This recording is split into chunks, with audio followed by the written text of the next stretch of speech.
সব কথা বলতে নেই। পরস্ত্রীর সৌন্দর্যের কথা আর অফিসের সঠিক মাইনের কথা নিজের বউকে বলতে নেই।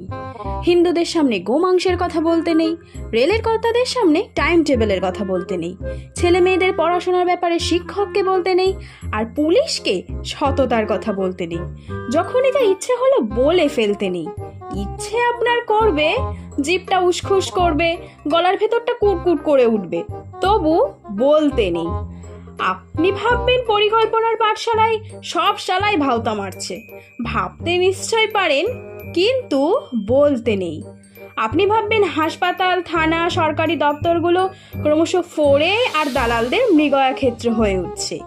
ভাবতে সারা দিন ধরে পারেন, কিন্তু বলতে নেই। এমনি বাজারে ছেড়ে দিলে 20 টাকা রোজের মুটেগিরিও জুটতো না যে বেটার। রাজনীতির সোনার কাঠির ছোঁয়ায় সে বেটা গাড়ি বাড়ি করে জনগণের মাথায় চড়ে ব্রেক ড্যান্স করছে। সেসব ভেবে আপনি তেলে বেগুনে জলে চটে উঠতে পারেন, কিন্তু বলতে নেই। প্রাক্তন মন্ত্রী জেলে ঢুকছেন, পর্দার মেগাস্টারেরা কোটি কোটি টাকা ট্যাক্স ফাঁকি দিচ্ছে, আর টিভিতে মেরা দেশ মহান বলে হাসছে। বাংলার সিনেমা বেদের মেয়ের পাল্লায় পড়ে সিঁদুর নিও না মুছে বলে আর্তনাদ করছে। 100 টাকার ধাউস পুজ সংখ্যার উপন্যাসে কাহিনীর চেয়ে সায়া আর ব্লাউজের কথা বেশি থাকছে।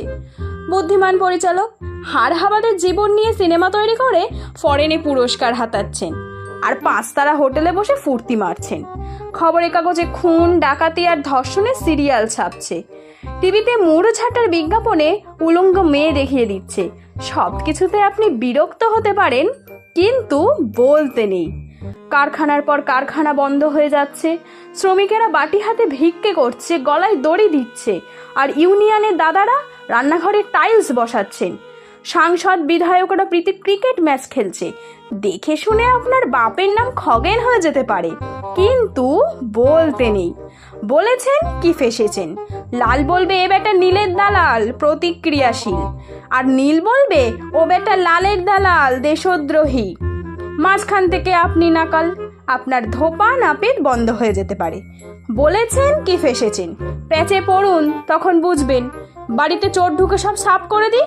থানা বলবে বাড়িতে এত জিনিস রাখেন কেন, দিনকাল বোঝেন না, খালি বড় বড় কথা। সুতরাং বলতে নেই। বোবার শত্রু নেই, বোবা হয়ে থাকুন। চোখে ছানি পড়লে কাটাবেন না। দৃষ্টি যত ঝাপসা, বেঁচে থাকার আনন্দ তত বেশি। একটা কথা সাফ বলে দিই, যে বেটা এখনো জন্মায়নি আর যে বেটা টেসে গেছে, এরা ছাড়া কোনো মিয়াই সুখে নেই। আপনি ভ্যাবলা না নেতা না অভিনেতা না ঘরের না ঘাটের, আপনার মশাই চুপ থাকাই শ্রেয়। চুপ করে মটকা মেরে পড়ে থাকুন না। আর তো কটা দিন, মনে মনে গান করুন, ওই মহাসিন্ধুর ওপার থেকে কি সঙ্গীত ভেসে আসে।